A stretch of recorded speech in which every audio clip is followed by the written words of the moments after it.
Alhamdulillah, ini persiapan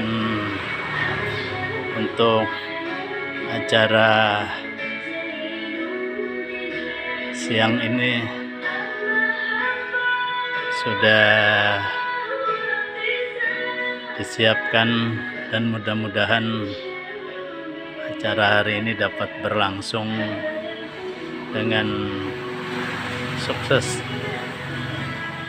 bermanfaat dan mendapat berkah dari Allah Subhanahu wa Ta'ala di dalam rangka kita membangun ekonomi umat Islam, khususnya di Banua,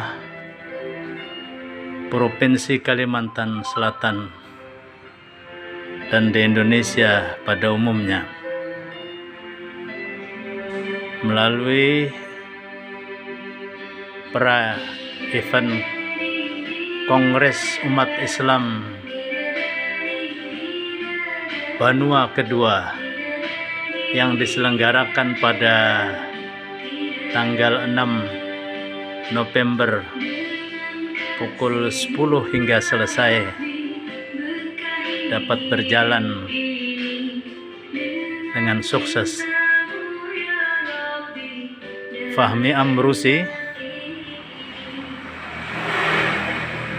Rumah Banjar, melaporkan.